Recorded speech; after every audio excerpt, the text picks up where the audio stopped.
So first thing you want to do when you're giving a horse a bath is get all of your supplies together. So I've got my grooming bucket here.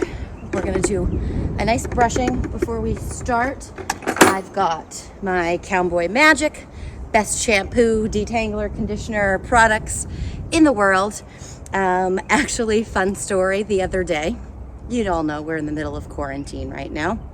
And I saw a friend of mine and she said, "Hey, where the heck did you get your hair cut? It looks so good." And I said I didn't. I started using my horse's conditioner. So there's my pitch for Cowboy Magic. Good for horses, good for people. So anyway, I've got my Cowboy Magic. I've got my bucket of water here. That's filled up nice and soapy. I've got my scraper. This is a really important tool to have anytime that you're hosing off a horse. And then I've got this brand new sponge, which is an expandable sponge. So I'm gonna cut this open. And when we get this wet, it'll fluff up real nice.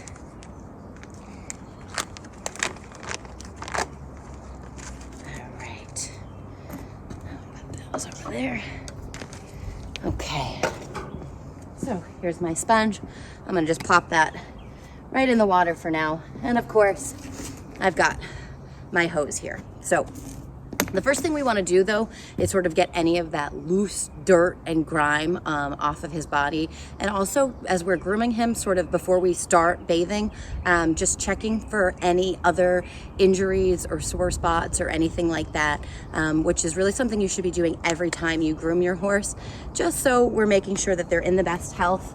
And we know if anything's up that needs to be treated. So as I had mentioned, I did notice that Drifter has a lump on his neck. It looks like it was a bite from another horse. We let our horses live together here as a herd, so they have that herd dynamic, which means they are together through good and bad. And sometimes not everybody gets along, so we end up with little injuries and stuff like this. So you can sort of see, I pull this beautiful mane back here. We've got this little lump here. So I'm going to be really gentle around that and kind of just watching his body language if I'm, he's reacting to when I'm touching that area or anything like that, just being really careful of that because it may be a bit sore for him. So we'll start with, like I said, just basic grooming, getting all of that loose dirt and stuff off.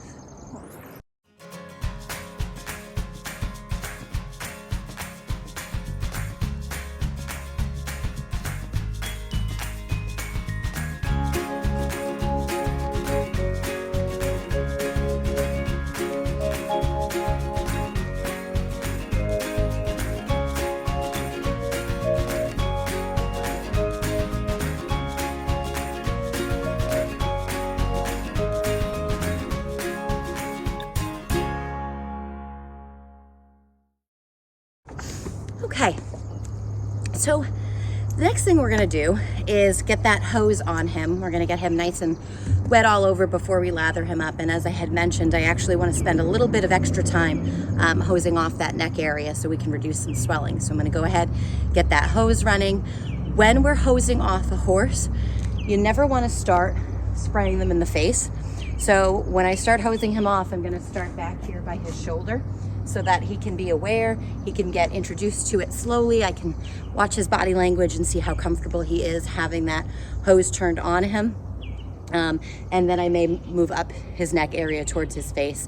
But how would you like being sprayed in the face with a hose? Probably not. So let's get going with that. Hey, Drift. So you can see right away, as soon as I've got the hose on, he's sort of shifting those, he's taking a look, wondering what's going on. He's got a little bit uncomfortable, so I'm going to approach very slowly when I'm doing this because I want to make it a comfortable experience for him. So I'm actually going to start down even lower. I'm going to start down at his feet and see how that goes, and then we can move up from there. Hi, bud. Good boy.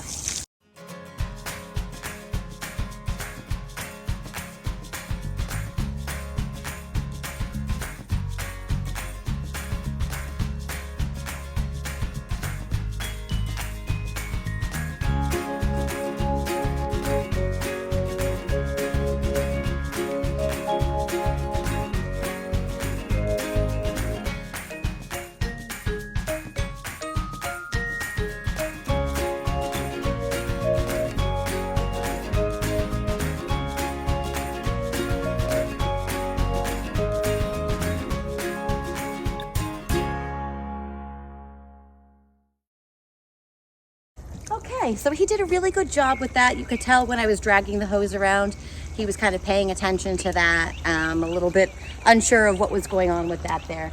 But on his neck, pretty much within a few seconds of me starting to hose that down, I could notice the swelling going down a bit. So we're pulling that heat out of there. There also was a slight little abrasion there. So any debris or anything that was left over from the other horse's bite was washed out by doing this. So now we're gonna get in there with our sponge and our soap, and we're gonna get nice and dirty. Or clean, or both, right? He's gonna get clean, I'm gonna get dirty.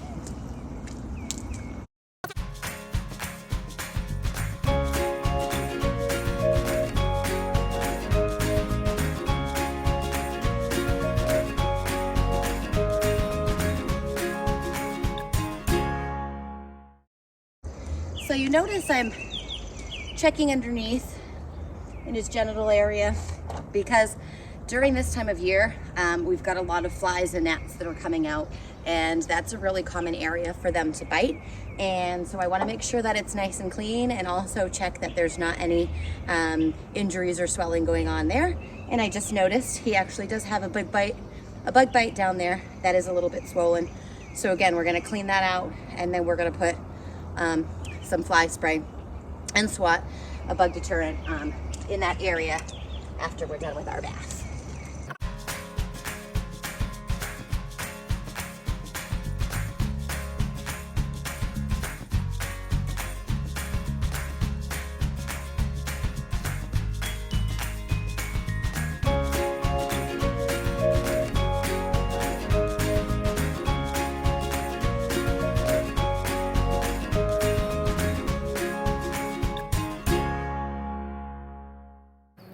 Okay, so he's all sudsed up, nice and clean. We're gonna get that hose back out and make sure we rinse all that soap off.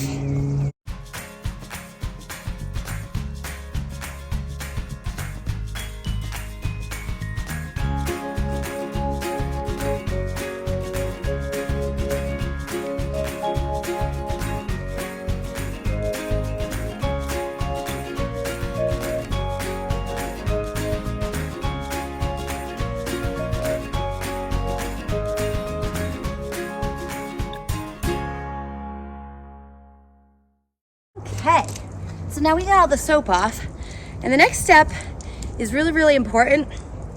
The next step, what we're gonna do is actually take our scraper, this little stick looking thing right here, and we're going to scrape all that excess water off, because when you bathe a horse, that water sort of creates a layer over the top of them, like a thick blanket. And actually, if you just leave that water all sitting on there, it's actually gonna elevate their body temperature, and it can actually be really dangerous for them, particularly on super hot days. Today we're in like the upper 70s, low 80s, so it's not too bad. But we do wanna pull that water off because, like I said, it'll create sort of a heat blanket, essentially, and it can be pretty dangerous to them. So we're gonna come in with the scraper. Hey, you wanna check it out? Yeah, you know what that is, huh? And we're just gonna pull that excess water.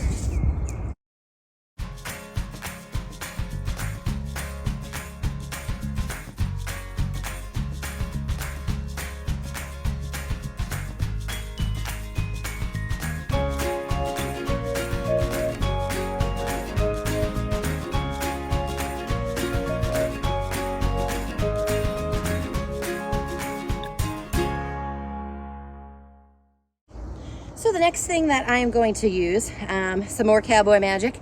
I've got a detangler here. So now that his mane is all wet and gnarly, I'm just gonna put some of this conditioning detangler in and brush through that to make it nice and smooth. So just a little glop in my hand. I'll rub it right on there.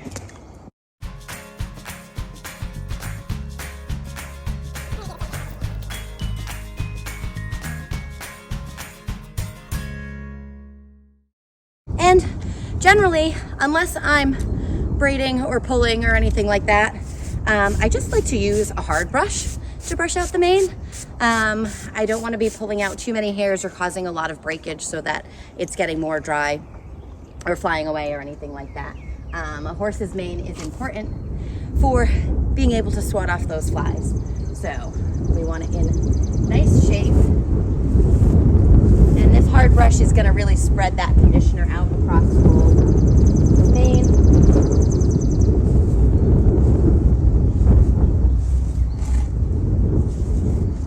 You can already see how silky and shiny that looks.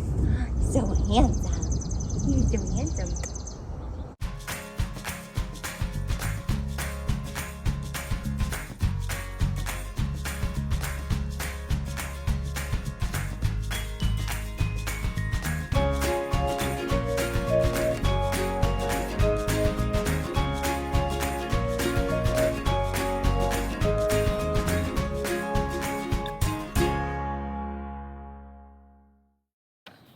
Now, like I said, I've got my fly spray. We're gonna just give him a quick spritz of that. Again, just like with the hose, you don't wanna come right at his face. You wanna start back at his body so he can sort of get used to that and feel comfortable with it.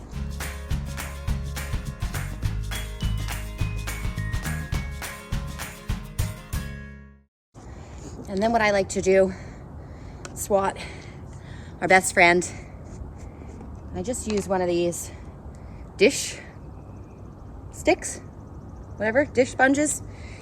And this again is a gnat and fly repellent. And this is really great. It's perfectly shaped to fit inside their ear. So I just take some of that. Hi, baby. It gives it a nice scratch.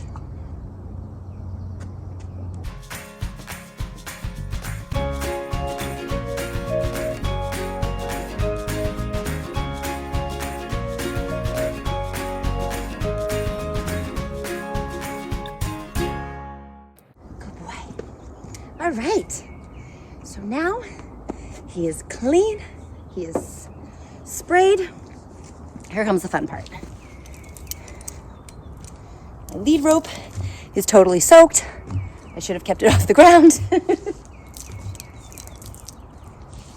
We'll just wring that out. And, hi, you handsome stud.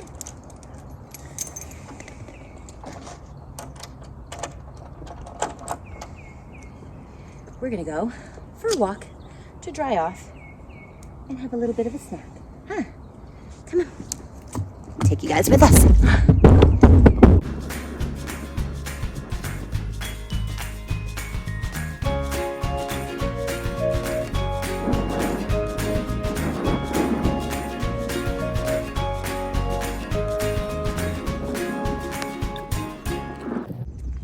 Okay, so now that we've spent all that time and effort giving this guy a bath, getting him nice and clean, we're gonna turn him back out with his buddies, and I bet you he's gonna, hi, he's gonna roll. Let's see.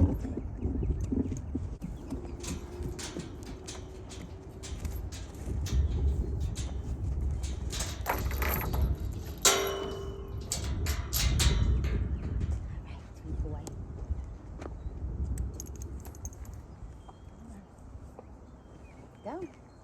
All set. All right.